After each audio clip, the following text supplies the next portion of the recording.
الشيطان الرجيم بسم الله الرحمن الرحيم يا أيها الذين آمنوا اتقوا الله وكونوا مع الصادقين۔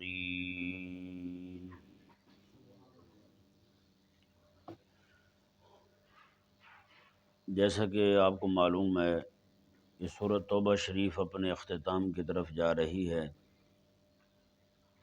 اس سورہ مبارکہ میں اللہ تبارک و تعالی نے غزوہ تبوک کا مفصل ذکر فرمایا، اور پچھلی آیات کریمہ میں اللہ تبارک و تعالی نے ان کا ذکر فرمایا جو غزوہ تبوک سے رہ گئے تھے۔ تو آگے اللہ تبارک و تعالی نے اہل ایمان کو کچھ نصیحتیں فرمائیں۔ ان کی توبہ قبول فرمانے کے بعد ان کو نصیحتیں فرمائیں۔ اللہ تعالی نے ارشاد فرمایا یا ایھا الذین آمنوا اتقوا اللہ وکونوا مع الصادقین۔ یا ایھا الذین آمنوا، اے ایمان والو، اتقوا اللہ، اللہ سے ڈرو، اللہ سے ڈرو، وکونوا مع الصادقین، اور سچوں کے ساتھ ہو جاؤ۔ یہ ذہن میں رہے اس آیہ مبارکہ کے اولین مخاطبین جو ہیں وہ کریم آقا صلی اللہ علیہ وآلہ وسلم کے وہی صحابہ ہیں جو میدان تبوک میں جانے سے رہ گئے تھے۔ جی سستی ہو گئی، ان سے معاملہ ہو گیا تو وہ رہ گئے۔ اللہ تبارک و تعالی نے انہیں فرمایا کہ اے ایمان والو، تم تقوی اختیار کرو اور سچوں کے ساتھ ہو جاؤ۔ یہ ذہن میں رہے، تقوی جو ہے نا، یہ دل کی کیفیت کا نام ہے۔ دل کے اندر اللہ تبارک و تعالی کی نافرمانی کا ڈر ہو، بندہ جو ہے وہ اللہ تبارک و تعالی سے ڈرے کہ میں اس کی نافرمانی کروں، کہیں ناراض نہ ہو جائے، کہیں مجھے عذاب میں مبتلا نہ کر دے، کہیں جہنم میں نہ ڈال دے۔ تو اس چیز کا نام جو ہے وہ تقوی ہے۔ کیا ہے؟ تقوی ہے۔ بعض لوگ سمجھتے ہیں کہ ظاہری اعضاء سے جو چیز جو ہے نا وہ عیاں ہو وہی تقوی ہوتا ہے۔ تقوی دل کی کیفیت کا نام ہے، جی ظاہر میں اللہ تبارک و تعالیٰ کی نافرمانی سے بچنا، دل میں ڈر پیدا ہونا، ظاہر میں اللہ تبارک و تعالیٰ کی نافرمانی سے بچنا جو ہے نا یہی تقوی ہے۔ ٹھیک ہے نا جی؟ جیسے حضرت سیدنا عمر رضی اللہ تعالیٰ عنہ نے ایک بندے کو دیکھا، نوجوان تھا، وہ جھک جھک کے چل رہا ہے۔ حضرت عمر رضی اللہ عنہ نے فرمایا کہ یہ کیا ہے؟ انہوں نے کہا جی یہ تقوی ہے، پرہیزگاری ہے۔ آپ نے فرمایا کہ تقوی تو یہاں ہوتا ہے، دل میں ہوتا ہے، سیدھا ہو کے چلو۔ جی کریم آقا علیہ السلام نے خود اپنی انگلی سے اشارہ فرمایا کہ تقوی جو ہے نا وہ یہاں ہوتا ہے، دل میں، یعنی اللہ تبارک و تعالیٰ کا ڈر ہو دل میں۔ یہ وہ کیفیت ہے جس بندے میں پیدا ہو جائے، بندے کے پھر پاؤں جو ہیں وہ اللہ تبارک و تعالیٰ کی نافرمانی کی طرف نہیں اٹھتے، بندہ جو ہے وہ اللہ تبارک و تعالیٰ کی معصیت کی طرف نہیں جاتا، اللہ تبارک و تعالیٰ کی بارگاہ کا کفر نہیں کرتا، اس کے حبیب کریم علیہ السلام کا انکار نہیں کرتا، حبیب کریم علیہ السلام کی سنتوں کو وہ ہلکا نہیں جانتا، سنتوں کا استہزاء نہیں کرتا۔ جی یہ ڈر جب پیدا ہو جائے بندے کے دل میں تو بہت ساری چیزیں جو ہیں اس بندے کے، یعنی کہ ہر وہ راستہ، ہر وہ کام اس کے لیے آسان ہو جاتا ہے جو بندہ مومن کو اللہ تبارک و تعالیٰ کی بارگاہ کے قریب کرنے والا ہے۔ یہ چیز پیدا نہ ہو بندے کے دل میں تو پھر انسان جو ہے وہ ہر طرح کی نافرمانیوں میں گھستا رہتا ہے۔ جی اللہ اکبر۔ دل میں تقوی پیدا ہو جائے تو بندہ مومن کو اللہ تبارک و تعالی نفس کے حملے سے بھی محفوظ فرماتا ہے، نفس کے حملے سے محفوظ فرماتا ہے، دل میں تقوی پیدا ہو جائے، پرہیزگاری پیدا ہو جائے تو۔ اب دوسرا فرمایا رب تبارک و تعالی نے وَكُونُوا مع الصادقین، اور سچوں کے ساتھ ہو جاؤ، سچوں کے ساتھ ہو جاؤ۔ یہ آیہ مبارکہ جو ہے نا اس میں معیت کا لفظ جو آیا ہے، اس میں ساتھ، سچوں کا ساتھ تمہیں نصیب ہو جائے، کیونکہ دو ہی چیزیں بندے کو خراب کرتی ہیں۔ دل میں تقوی نہ ہونا یہ بندے کو خراب کرتا ہے، برباد کر دیتا ہے کہ بندہ گناہوں کی طرف مائل ہو جاتا ہے، اور دوسرا جو ہے وہ صحبت بندے کو خراب کرتی ہے۔ صحبت جو ہے وہ ایسے لوگوں کی میسر آ جائے جو خود گندے لوگ ہوتے ہیں تو ان کے پاس بیٹھنے سے بندے کو جو ہے نا ان کے اثرات پڑتے ہیں بندے پر۔ جیسے اللہ تبارک و تعالیٰ نے خود قرآن کریم میں کئی سارے مقامات پر ارشاد فرمایا، جو بندہ اس طرح کی صحبت اختیار کرتا ہے، گندی صحبت میں بیٹھتا ہے، اللہ تعالیٰ نے اس کے بارے میں فرمایا وَيَوْمَ يَعَضُّ الظَّالِمُ عَلَىٰ يَدَيْهِ يَقُولُ يَا لَيْتَنِي اتَّخَذْتُ مَعَ الرَّسُولِ سَبِيلًا یا ویلتیٰ لیتنی لم اتخذ فلانا خلیلا۔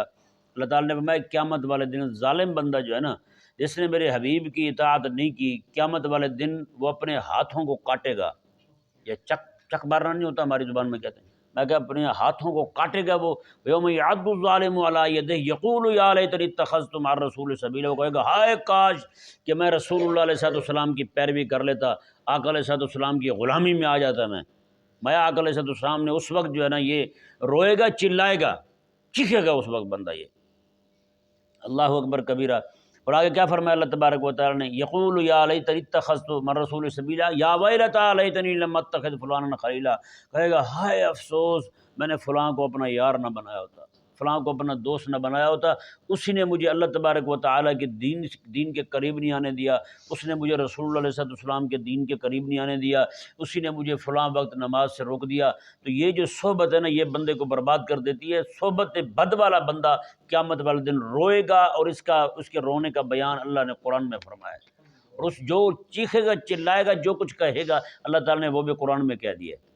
اس وقت کھڑا ہو کے اپنے دوست کو پتہ کیا کہے گا، وہ کہے گا یا لیتنی، وہ کہے گا ہائے کاش بعد المشرقین، میرے اور تیرے، بینی و بینک بعد المشرقین، تیرے اور میرے درمیان مشرق اور مغرب کا فاصلہ ہوتا ہے، میں نے کاش کہ تیرا منہ بھی نہ دیکھا ہوتا، ایسا منحوس بندہ ہے تو نے میرا بیڑا غرق کیا ہے، تو نے مجھے برباد کیا، میں نے تیرا منہ ہی نہ دیکھا ہوتا، میں مشرق میں رہتا ہوتا تو مغرب میں رہتا ہوتا، اتنا بعد اور فاصلہ ہوتا تیرے اور میرے میں۔ اور اللہ تعالیٰ نے قرآن پاک میں ارشاد فرمایا ایک اور مقام پر، الاخلاء یومئذ بعضهم لبعض عدو الا المتقین، اللہ تعالیٰ نے قیامت والے دن گہرے سے گہرا یار جو ہے نا ایک دوسرے کے دشمن بن جائیں گے، ایک دوسرے کے دشمن بن جائیں گے، اور دشمن بھی گہرے ہی بنیں گے ہیں۔ اللہ اکبر کبیرہ۔ اس وقت پھر کہیں گے اللہ تعالیٰ نے کہ یاری اس وقت وہاں کام آئے گی تو صرف ایک ہی کام آئے گی، وہ ہوگی جناب الا المتقین، پرہیزگاروں کی۔ نیک لوگوں کے ساتھ جو بندہ بیٹھا تھا، ان کے نیک مشورے سنے تھے، نیک باتیں ان کی سنی تھیں، ہیں جی، انہی کے بارے میں میرے کریم آقا صلی اللہ علیہ وسلم نے ایک مثال دی ہے، حضور نے خود۔ بری صحبت جو ہے اس کو آقا علیہ السلام نے نافخ الکیر، بھٹی میں پھونکے مارنے والا، آقا علیہ السلام نے ارشاد فرمایا کہ جو بندہ بری صحبت میں بیٹھتا ہے نا، وہ ایسا ہے جیسے کسی بھٹی میں پھونکے مار کے بھٹی کو دھنکانے والے کے پاس بیٹھ جائے، ایسے راکھ اڑ اڑ کے اس کے منہ پہ آتی رہے گی، داڑھی میں پڑے گی، سر میں پڑے گی، اور جناب دھواں اڑے گا، دھوئیں سے جناب ناک بہے گی، آنکھیں بہیں گی۔ جی آپ کو پتہ ہے دھواں جب آنکھ میں جاتا ہے فوراً ناک بھی بہنا شروع ہو جاتی ہے، ناک بھی بہے گا، آنکھیں بھی بہیں گی، اور جناب آنکھیں کھول بھی نہیں پائے گا صحیح طرح، اتنی جناب اس کی آنکھیں چندیانے لگیں گی دھوئیں کی وجہ سے۔ فرماتے ہیں کریم آقا صلی اللہ علیہ وسلم، میں یہ مثال ہے بری صحبت والے بندے کی، جو بندہ ایسے بندے کے ساتھ بیٹھتا ہے، جو بندہ گندا ہے اس کے پاس بیٹھے گا تو اس کے اعمال گندے ہوں گے، اس کے عقائد گندے ہوں گے، نظریات گندے ہوں گے۔ کتنے لوگوں کو ہم نے دیکھا کٹر سنی ہوتے تھے، بعد میں جناب وہ گندے لوگوں کے پاس بیٹھے، صحابہ کے گستاخوں کے پاس، ان کے منہ سے گستاخیاں سنی ہم نے۔ ایک مولوی تھا، میرا ہم جماعت تھا، میرے ساتھ پڑھتا تھا، اللہ تبارک و تعالیٰ کی خفیہ تدبیر جو ہے نا، یہ بندے پر جب غالب آ جائے، بندہ جو ہے نا اپنا کردار آپ خراب کر لے تو پھر یہی حال ہوتا ہے۔ وہ ہم جب پڑھتے تھے تب مجھے بلا بلا کے اپنے علاقے میں صحابہ کی گستاخوں کے خلاف تقریریں کرواتا تھا، مجھے کہتا تھا کہ آپ کا مطالعہ اچھا ہے تو آپ آئیں ہمارے علاقے میں تقریر کریں ان کے خلاف، کیونکہ ہمارے علاقے میں گڑھ ہے ان کا، ہاں جی۔ میں وہاں جاتا رہا، بیان کرتا رہا، تو کئی بار گیا بیان کرنے کے لیے ان حضور کے صحابہ کے گستاخوں کے خلاف۔ اب ہوا یہ کہ وہی بندہ جو ہے، چونکہ وہ گستاخ تھے تو ان کے پاس ان کا بیٹھنا نہیں تھا، ان کو گستاخ سمجھ کے دشمن جانتا تھا صحابہ کا، اور اپنا بھی دشمن جانتا تھا، تو تقریریں کرواتا تھا۔ بعد میں وہی بندہ جو ہے جب پورا عالم بن گیا تو اس کی خالہ کا بیٹا جو ہے نا وہ اسی طرح کا تھا، اپنے آپ کو سنی کہتا تھا، ایک منحوس پیر کا مرید تھا وہ، تو وہ رافضی ذہن کا تھا، صحابہ کی گستاخی کرتا تھا وہ۔ یہ بندہ اس کے پاس بیٹھنے لگا، اب کیا ہوا، اس کو بھی اسی سانپ نے ڈس لیا۔ پھر وہی بندہ جو صحابہ کے دفاع میں تقریریں کرواتا تھا، اس خبیث کے منہ سے پھر گستاخیاں سنی ہم نے حضور کے صحابہ کی۔ صحبت جو ہے نا بندے کو اس طرح برباد کرتی ہے، بندے کو زہریلا کر دیتی ہے۔ اللہ اکبر کبیرہ۔ اسی مضمون کو بیان کرتے ہوئے مولانا روم رحمہ اللہ ارشاد فرماتے ہیں صحبت بد بدتر از مار بد، فرماتے ہیں کہ بد بندہ جو ہے نا، گندا بندہ، گندے عقیدے والا ہو یا گندے عمل والا ہو، جی گندے عمل والے سے زیادہ نقصان گندے عقیدے والے کا ہے، ٹھیک ہے نا جی، گندے عقیدے والے کا ہے۔ تو فرماتے ہیں کہ گندا بندہ جو ہے وہ گندے عقیدے والا ہو یا گندے عمل والا ہو، حضرت مولانا روم فرماتے ہیں یہ جو ہے نا سانپ، ڈسنے والا سانپ جو ہے انتہائی زہریلا سانپ، اس سے بھی اس کا زیادہ نقصان ہے۔ کیوں؟ فرماتے ہیں کہ سانپ ڈس جائے تو زیادہ سے زیادہ کیا ہوگا؟ مرنا ہی ہے نا، بندہ مر جائے گا، اور مر تو ویسے بھی جائے گا، کہ ایکسیڈنٹ میں مر جائے، کسی اور حادثے میں مر جائے، دیواروں پر آ پڑے، کوئی اور مسئلہ ہو جائے، مرنا تو ہے ہی ہے، یہ کوئی نیا کام نہیں ہے مرنے والا، مر تو جائے گا بندہ۔ لیکن جس بندے کو سانپ ڈس جائے، قیامت والے دن وہ روئے گا نہیں، وہ چلائے گا نہیں کہ مولا مجھے سانپ نے ڈس لیا تھا، میں کیوں مرا تھا، ہیں؟ باقاعدہ جس بندے کو سانپ ڈس جائے وہ قیامت والے دن شہیدوں کے ساتھ کھڑا ہوگا، اللہ تبارک و تعالیٰ اسے اجر عطا فرمائے گا اس بات پر بھی کہ سانپ نے ڈسا ہے اس بندے کو، ہیں جی؟ یہ نہیں کہ جان بوجھ کے ہاتھ دے دے تو اس کو اجر ملے گا، اس کو اجر نہیں ملے گا، وہ خودکشی کر رہا ہے جان بوجھ کے جو ہاتھ دے رہا ہے سانپ کے منہ میں۔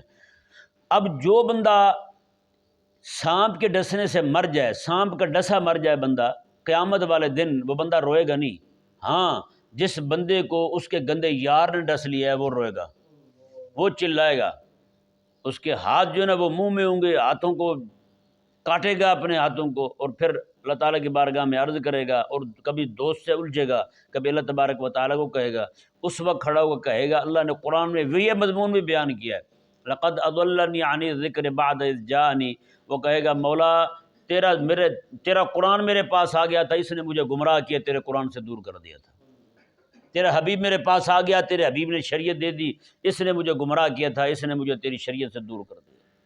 بتائیں، یہ صحبت بد جو ہے نا بندے کو اس طرح کر کے خراب کرتی ہے، بندے کو تباہ و برباد کر دیتی ہے، بندے کا عقیدہ خراب کر دیتی ہے۔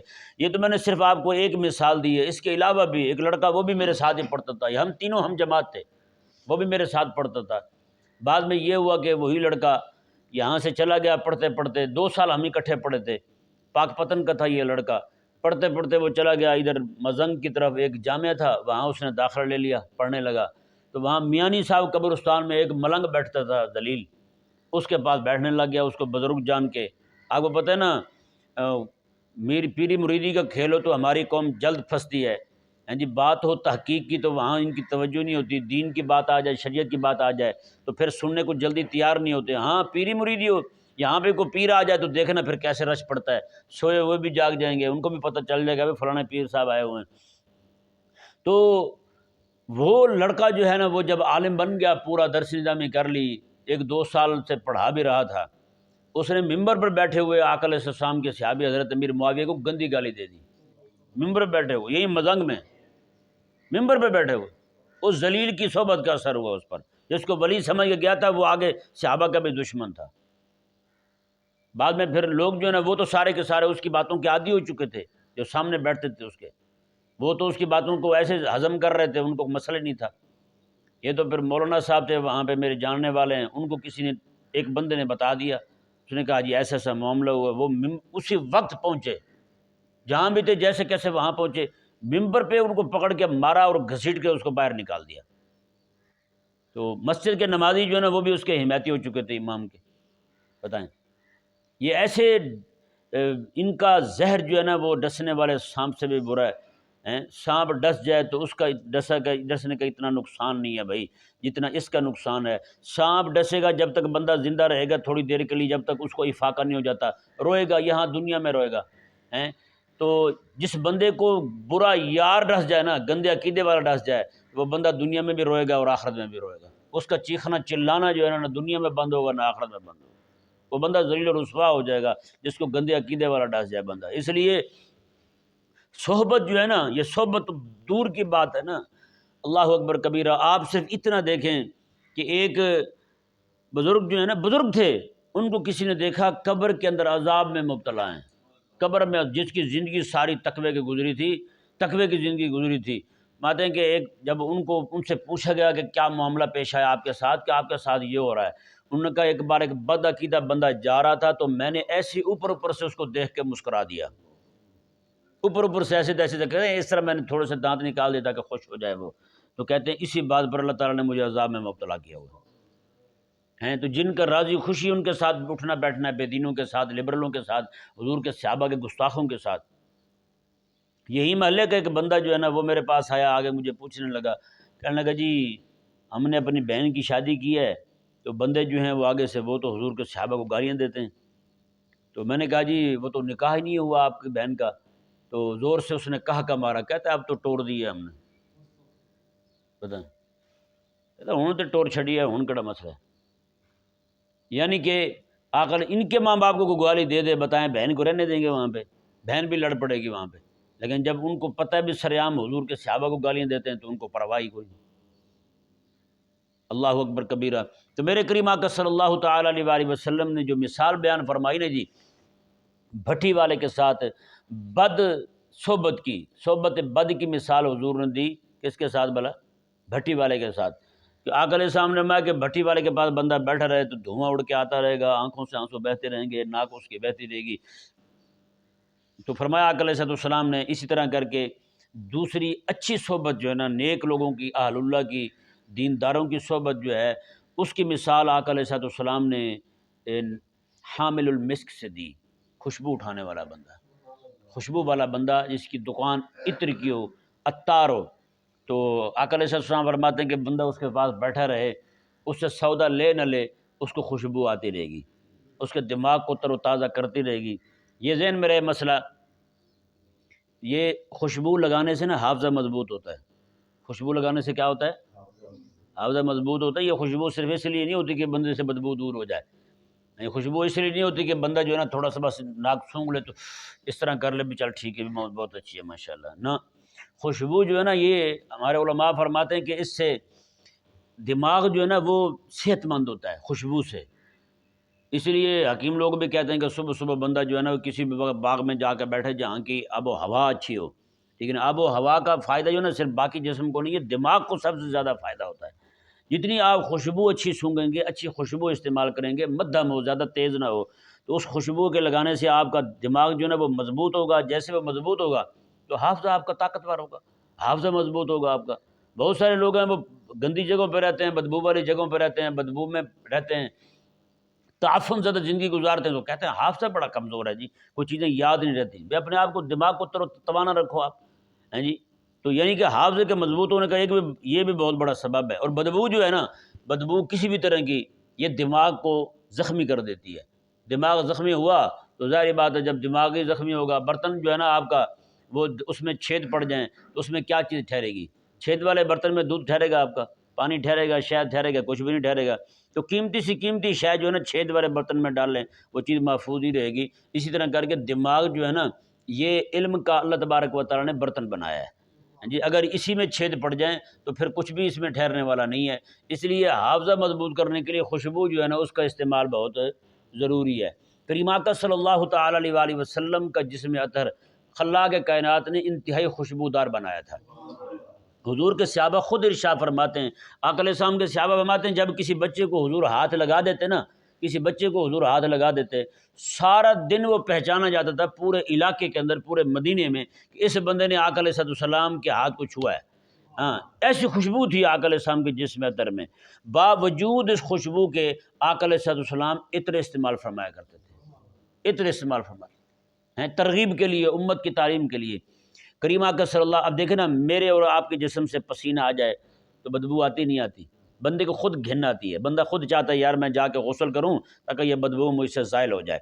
لیکن قربان جائیں، حضرت ام سلیم رضی اللہ تعالی عنہ کے گھر میں حضور دوپہر کو تشریف لے گئے، آقا علیہ السلام کے رشتہ دار تھیں، انہوں نے آقا علیہ السلام کو کھانا پیش کیا، آقا علیہ السلام نے کھانا تناول فرمایا، کھانا تناول فرمانے کے بعد آقا علیہ السلام وہیں پہ آرام فرمانے لگے، چٹائی پہ آقا علیہ السلام لیٹ گئے، آرام فرمانے لگے۔ تو جیسے آقا علیہ السلام کو پسینہ آیا نا تو پسینے کے قطرے جو ہے نا اس طرح کر کے نیچے ٹپکنے لگے، تو مائی صاحبہ جو ہے نا وہ شیشی لے آئیں، وہ قطرے جو ہے نا اس طرح کر کے جمع کر کے شیشی میں ڈالنے لگی۔ میرے کریم آقا صلی اللہ علیہ وآلہ وسلم کی آنکھ کھلی، آقا علیہ السلام میں یہ کیا کر رہی ہو؟ انہوں نے کہا یا رسول اللہ ہمارے پاس جو عطر ہے نا اس کی خوشبو بڑھانے کے لیے آپ کا پسینہ جمع کر رہی ہوں، اس کی خوشبو بڑھانے کے لیے ہیں۔ اللہ اکبر کبیرہ۔ آقا علیہ السلام کے ایک صحابی ہیں، انہوں نے آ کے عرض کی یا رسول اللہ صلی اللہ علیہ وسلم، میری بیٹی کی شادی ہے، ہمارے پاس کچھ ہے نہیں۔ آقا علیہ السلام نے ان کو خوشبو دی۔ کیا دیا؟ خوشبو دی۔ کہ وہ خوشبو کیا دی؟ اپنا پسینہ عطا فرمایا حضور نے۔ اپنا پسینہ عطا فرمایا۔ حضور کے صحابہ فرماتے ہیں ان کے گھر سے ایسی خوشبو پھوٹتی تھی وہ ان کے گھر سے کہ ان کا نام ہی پڑ گیا تھا خوشبو والوں کے سردار کا گھر۔ خوشبو والوں کے، یہ خوشبو ہی لوگ ہیں بھائی، خوشبو والوں کے سردار کا گھر ہے یہ۔ اللہ اکبر کبیرہ۔ اب دیکھیں ایک خوشبو سے یہ بھی اندازہ لگائیں، کریم آقا صلی اللہ علیہ وآلہ وسلم جو حضرت مولا علی رضی اللہ تعالیٰ عنہ کی زرہ بیچنے کا حکم دیا تھا، زرہ بیچ کر کے حضرت عثمان غنی رضی اللہ تعالیٰ عنہ نے وہ خریدی، بعد میں وہ تحفہ بھی دے دی واپس، حضرت مولا علی رضی اللہ عنہ کو پیسے بھی دے دیے۔ یعنی ایک طرح دیکھا جائے تو جتنا بھی سامان بنا تھا حضرت سیدہ کائنات کی شادی کا، وہ سارا حضرت عثمان غنی دینے والے تھے۔ ہاں جی، زرہ ان سے لے لی، سامان خرید لیا گیا، بعد میں وہ زرہ بھی دے دی واپس ان کو۔ تو حضرت کریم آقا صلی اللہ علیہ وسلم نے جو چیزیں لانے کا حکم فرمایا تھا نا، باقی بھی ساری گھر کی چیزیں تھیں، اور ساتھ خوشبو لانے کا بھی حضور نے حکم دیا تھا۔ خوشبو لانے کا آقا علیہ السلام نے حکم دیا، خوشبو لے کر آئے، تو باقی سامان سے زیادہ مہنگی خوشبو تھی۔ باقی سارے گھر کا سامان سستا تھا جی، وہ تھوڑے پیسوں کا تھا، خوشبو جو ہے وہ زیادہ پیسوں کی تھی۔ ہاں جی، اس سے آپ اندازہ لگا سکتے ہیں کہ کریم آقا صلی اللہ علیہ وآلہ وسلم کو محبوب تھی خوشبو۔ ہاں جی، عطر آقا علیہ السلام کو انتہائی پسند تھا، آقا علیہ السلام استعمال فرمایا کرتے تھے۔ اور کریم آقا صلی اللہ علیہ وسلم کے صحابہ کرام علیہ مردوان تو وہ پھر سبحان اللہ آقا علیہ السلام کے طریقہ مبارکہ پر عمل کرنے والے تھے۔ خلاق کائنات نے کریم آقا صلی اللہ علیہ وآلہ وسلم کو باوجود اتنا خوشبودار بنانے کے، یہ ذہن میرے خواتین جو ہیں، اس حدیث پاک سے کسی کو مغالطہ ہو سکتا ہے کہ آقا علیہ السلام نے چونکہ حضرت سیدہ کائنات کے لیے خوشبو منگوائی تھی، تو لہٰذا خوشبو جو ہے وہ خواتین کے لیے لگانا جائز ہے۔ خوشبو عورتوں کے لیے لگانا جائز ہے گھر میں، اپنے شوہر کے لیے خوشبو لگا سکتی ہیں، بالکل جائز ہے ان کے لیے، لیکن خوشبو لگا کے گھر سے باہر جانا جائز نہیں ہے۔ کریم آقا صلی اللہ علیہ وآلہ وسلم نے ارشاد فرمایا، جو عورت خوشبو لگا کے گھر سے باہر جاتی ہے وہ عورت زنا کرنے والی ہے۔ بتائیں، یہاں تو عورتیں اعلیٰ قسم کے پرفیوم لگا کے باہر جا رہی ہوتی، اور لگاتی ہی تب ہیں جب گھر سے باہر جاتی ہیں۔ شوہر کے سامنے بدبودار بن کے رہیں گی، ایسے لگے گا جیسے کوئی 50 سال کی آنٹی پھرتی ہے، ماسی ہے۔ جیسے باہر جائیں گی تو پھر 20 سال کی جوان بن جائیں گی، پھر خوشبوؤں بھی لگائیں گی، سارا کچھ بھی کریں گی۔ شوہر بیچارہ جو ہے نا وہ سڑا ہوا منہ دیکھتا ہے ان کا، ہے یا نہیں؟ شادی سے پہلے کیا سے کیا لچھن کریں گی، جیسے شادی ہوتی جائے پتہ چلے کہ اب جناب کہیں اور نہیں جانا، ہم نے اب اسی کے گلے پڑ گئے ہیں، پھر جناب جیسا کیسا منہ جناب اس کے سامنے پہ پھرتی رہیں گی، پھر ان کو کوئی پرواہ نہیں ہوگی۔ کریم آقا صلی اللہ علیہ وآلہ وسلم نے اس عورت کے لیے بہت بڑے اجر کا اعلان فرمایا جو عورت اپنے شوہر کے لیے بن سور کے آتی ہے۔ جی، جو عورت اپنے شوہر کے لیے بن سور کے رہتی ہے ان کے شوہر جو ہیں وہ باہر بھی منہ نہیں مارتے ہیں۔ عورتیں جو ہے اپنے شوہر کے سامنے ایسے منہ بنا کے آ جائیں گی تو بعد میں کہیں گے شوہر ہمارے باہر منہ مارتے رہتے ہیں، باہر منہ کیسے نہ مارے ہیں جی؟ جب آپ نے ان کے سامنے ایسی حالت میں رہنا ہے، تعفن زدہ آپ نے رہنا ہے ان کے سامنے، تو پھر حال یہی ہونا ہے۔ بہرحال اللہ تبارک و تعالی ہم سب کو سمجھنے کی توفیق عطا فرمائے۔